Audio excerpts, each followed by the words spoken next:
வணக்கம். யானோ இட்டார் சூழன் சபையின் முன்பாக வந்தேனே. ஆமா. என்னுடைய நாமதேயம் சொன்னாதான் சாமி தெரியும். சொல்ல வேண்டுமா? ஆமா. என்ன பாட்டு பாடிட்டு வந்தாய்? நானா? ஆமா. என்ன பாட்டு பாடிட்டு வந்தாய்? அது வாயில வந்து பாட்டு வந்தேன். வாயில வருமா? இல்ல வராது. யார் வந்திருக்கிறது? யார் வந்துக்கிறீங்க? அடே ஏதோ கைக்கு வாங்கலாம். வாங்கலாம். ஏதோ தலையில தலையில ஏதோ சும்பாடு கட்ட. விட்டு பேச. தலையில ஏதோ சும்பாடு கட்ட, நெத்தில ஏதோ பட்ட, கைத்துல ஏதோ உத்ராட்ச கொட்ட, கையில கவுமண்ல கட்ட, கீழே தொகுதி 2 பேரை கொட்ட. இது யாரு சொல்லுங்க?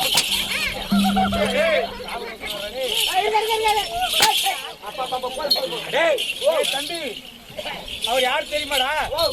யார் தெரியுமா? அவரு இருக்கிறதுல 16 முழம் கோவம் வரும் இல்ல, 36 முழம் கோவம் வரும் இல்ல. ஆமா. சாமியார்லயே பெரிய ஆளு அவர்தான். அவரு இவர் தானே? அவரு வாங்கிட்டு போறேன். கல்யாணமே ஆகாது, கடைசி வரைக்கும் கல்யாணம் ஆகாதா? எங்க வாயா சொல்றேன். 4 பொண்டாட்டி 8 கூட்டியா 16 புள்ள கூட்டி ஆரம்ப சொல்றேன். நிறுத்துங்க வந்து அதோட.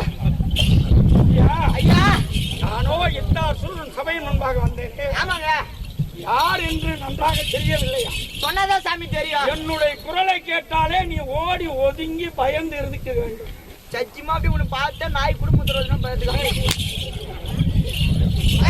அது கொண்டாடு போகட்டும். ஆமா, உங்க விளக்கத்தை சொன்னா தெரிஞ்சு கொள்கிறேன். இந்த 4 வர்ணத்தார்கள் சூழ்கின்ற சபையினிலே வந்தேனே. ஆமாங்க. என்னை பார்த்தால் தெரியவில்லையா? சாமி எனக்கு ஒன்றும் புரியவில்லை. ஒன்றும் புரியவில்லை. புரியலங்க. அதாவது புறப்பட்டோம்.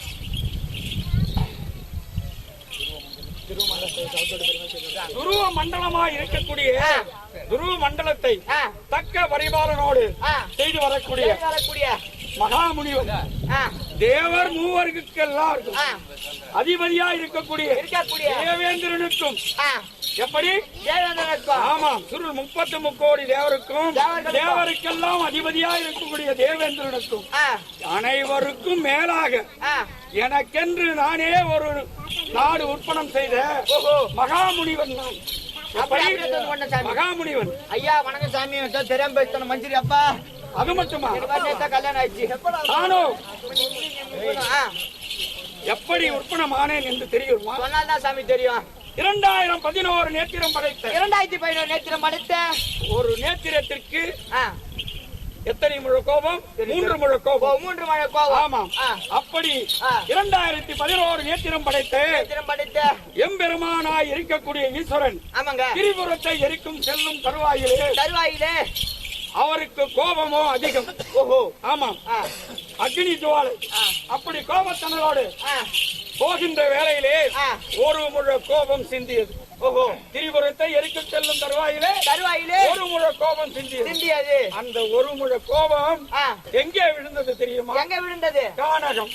அந்த கானகத்தில் யார் இருந்தார் தெரியுமா? யார்? என்னுடைய தகப்பனாய் உலகக்கூடிய என்னுடைய தகப்பனாய் இருக்கக்கூடிய அத்திமா முனிவருக்கும் அனுசூய அம்மனுக்கும் கண்டெடுத்த தவ புதல்வன் நான். அப்படியே தந்து கொண்ட சாமி. அப்படி இருந்த தருவாயிலே என்னுடைய கோபமோ எத்தனை முழம்? 36 முழம். 66 முழம்.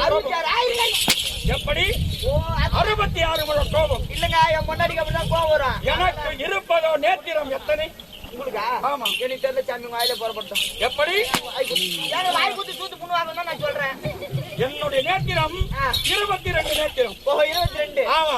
எங்க இருக்கின்றது 22 நேத்திரம்? எங்க இருக்குது? கண்டுபிடி பார்க்கலாம். கண்டுபிடிங்க. ஆமா. நீ வாயா சாமி. என்ன சூத்து பண்ணுவாங்க? சூத்து.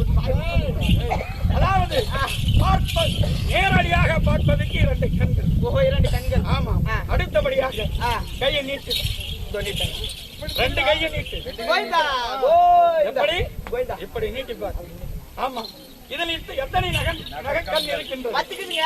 அதுவும் 10 கண்ணு தான். அதுவும் 10 கண்ணு. அடுத்து 10 கண் எங்க இருக்கின்றது? கால்ல இருக்கு. குனிந்து பார்த்தால் எத்தனை கண்கள் இருக்கின்றது? 10. மொத்தம் கூட்டினால் எத்தனை? இந்த 10 10 20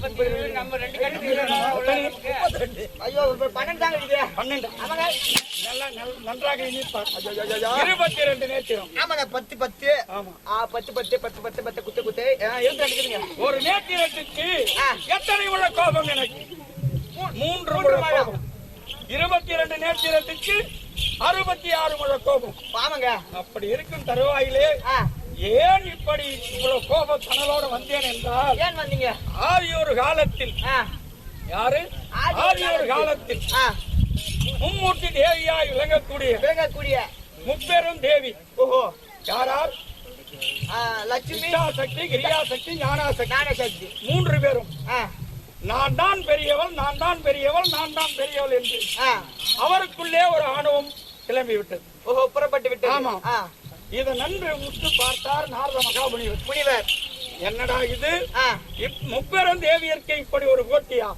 இதை நாம போய் பார்க்க வேண்டும் என்று நாரத மகாமுனிவர் சென்றார் அங்கு சென்று பாட்டி அம்மா அத்தை என்று எல்லாரையும் அரவணைத்து தாங்கள் அனைவரும் பேசிக் கொள்கிறீர்களே தாங்கள் சக்தியில் மிகுந்தவர்கள் என்று சொல்கிறீர்களே முதலாக பார்வதியிடம் கேட்டார் என்னவென்றார் என்றால் நான் ஒரு இரும்பு துண்டை கொடுக்கின்றேன் ஆமா அந்த இரும்பு துண்டை எடுத்து தன்னுடைய சேலை முந்தானியில் போட்டு வருத்தி எடுத்தால் வரு கடலையாக மாற வேண்டும் ஓஹோ எப்படி ஒரு கடலையாக மாற வேண்டும் அந்த கடலை சூடாக எப்பவுமே சூடாக இருக்க வேண்டும் என்று இப்படி முப்பெரு தேவியும் கேட்டவுடனே தங்களால் முடியாது என்று முப்பெரு தேவியும் தெரிவித்து விட்டார் அச்சனமே நாரத மகாமுனிவர் என்ன செய்தார் அதாவது உங்களை விட மேலான சக்தி ஆமா பதிவிரதையா இருக்கக்கூடிய அனுசுரி அம்மா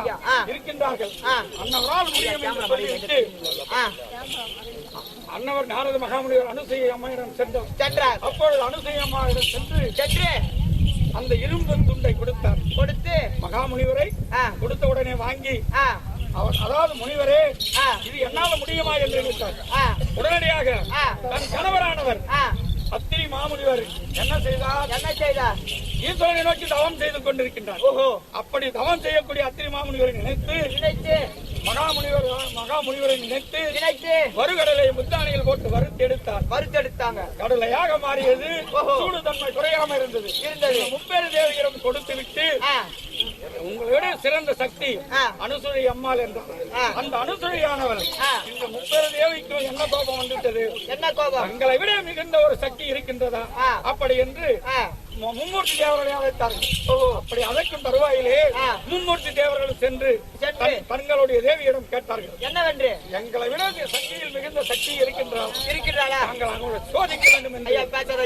அப்படி சோதிக்க வேண்டும் என்று 3 பேரையும் அனுப்பி வைத்தார்கள் ஓஹோ எங்க அனுசூய அம்மாவிடம் 3 பேரும் அதாவது தவயோகிகளாக சென்று அன்னதானம் இடுவது போல் நடித்து அனுசூய அம்மையிடம் எனக்கு 32 வகையான அன்னதானம் செய்து அன்னம் போட வேண்டும் என்று கேட்க வேண்டும் என்று அப்படியே அன்னம் அம்மா அதாவது அனுசூய அம்மானவர்கள் அப்படியே செய்து அன்னம் இடுகின்ற நேரத்திலே என்ன செய்தார் தெரியும் முப்பெரும் தேவிகள் கணவராக இருக்கக்கூடிய திருட்டு பயல்கள் என்ன செய்தார்கள் அங்கே என்னுடைய தாயா இருக்கக்கூடிய அனுசூய அம்மனை சோதிக்க வேண்டும் இவருடைய பதிவிரதை குலைக்க வேண்டும் என்று மனதில் நினைத்துக் கொண்டு என்ன செய்தார்கள் தெரியுமா அந்த மும்மூர்த்தி தேவர்கள் அதாவது தாங்கள் எங்களுக்கு அன்னம் இடுவதா இருந்தால் பிறந்ததொரு மேனியாக எனக்கு அன்னம் இட்டால் அன்னம் உண்வேன் என்று சொன்னார்கள் ஓஹோ அப்பொழுது என்ன நினைத்தார் என்னுடைய தாயாய் விளங்கக்கூடிய அனுசூய அம்மன் என்னடா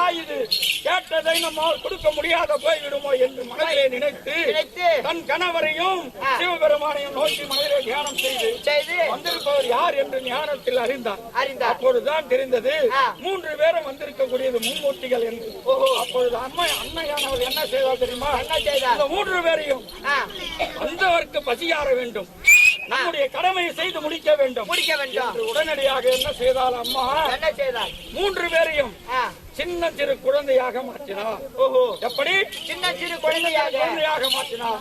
சின்ன சிறு குழந்தையாக மாற்றி அந்த அறுசுவையை ஊட்டி, அம்மா பேசாதே அம்மா, ஏன் பேசுற? அந்த அறுசுவையான அன்னத்தை ஊட்டி மும்மூர்த்தி தேவி, அதாவது மும்மூர்த்தி 3 முப்பெரும் கடவுளாய் இருக்கக்கூடிய சிவபெருமான், மகாவிஷ்ணு, பிரம்மா 3 பேரையும் யானையில் கொட்டி தாளாட்டி தூங்க வைத்து விட்டார். ஓஹோ, யாரு? அனுசி அம்மன், என்னுடைய தாயா இருக்கக்கூடிய அனுசி அம்மன். அப்படி தூங்கின உடனே இப்பொழுது நாரதர் பார்த்தார், அம்மா முப்பெரும் தேவியர்களே, வந்ததே விதி மோசம், படுமோசம் வந்து விட்டது. முப்பெரும் தேவியர் நீங்கள் போட்டி போட்டதால், அதாவது அனுசி அம்மனானவள் உங்கள் 3 கணவர்களையும் குழந்தையாக மாற்றி யானையில் தூங்க வைத்து விட்டார். படைத்தல், காத்தல், அழித்தல் எப்படி நடக்கும் என்று கேட்க, அப்பொழுது என்ன நீங்க சொன்னார்கள் தெரியுமா? என்ன சொன்னார்? அதாவது நாரத மகாமுனிவர் தான் இதற்கெல்லாம் உபசரணமே. ஓஹோ, ஆமா.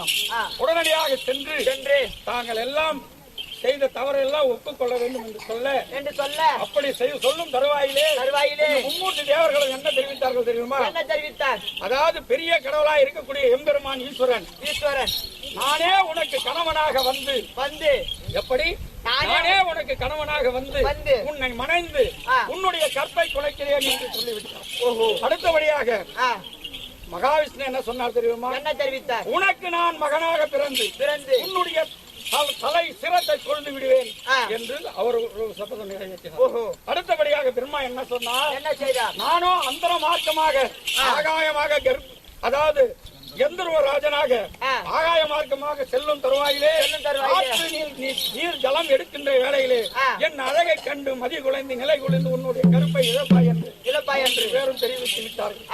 அன்றைக்கு வந்தது அன்றைய கோபம்தான் இன்றைக்கும் எனக்கு ஓடுகின்றதடா, ஓடுகின்றது. அது மட்டும் 66 மழை கோபம்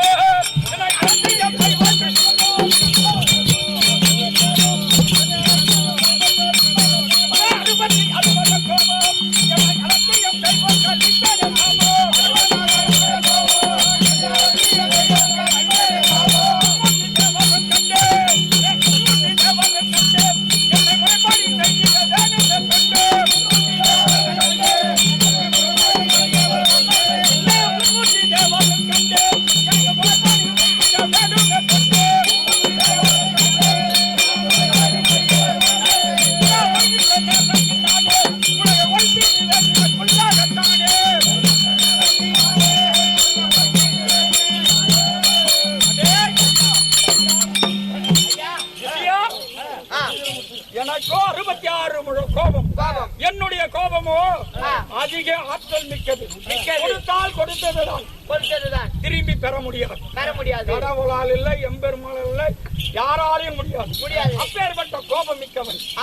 அடுத்தபடியாக நான் வருகிறேன் என்று நினைத்தால் தேவர் மூவர் 33 கோடி தேவர்கள் எனக்கு அடிபணிந்து பணிவிடை செய்து சந்தோஷமாக வைத்தால், அதாவது சந்தோஷமாக வைத்தால் எல்லாருக்கும் நல்லபடியாக வாழ வரம் கொடுப்பேன். மதிக்கவில்லை என்றால் அனைவருக்கும் சாபம் தான் கொடுக்கிறேன். மதிப்புள்ள வீரமாரே மகாராஜராகவாழி, மதிப்புள்ள சீடமாரே மகாராஜராகவாழி, துணிப்புள்ளே துலங்கியே இன்று நாளே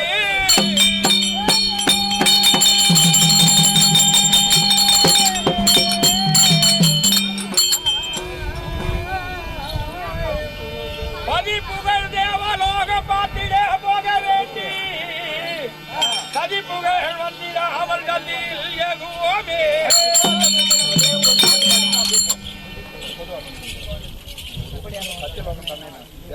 தேவலோகத்தை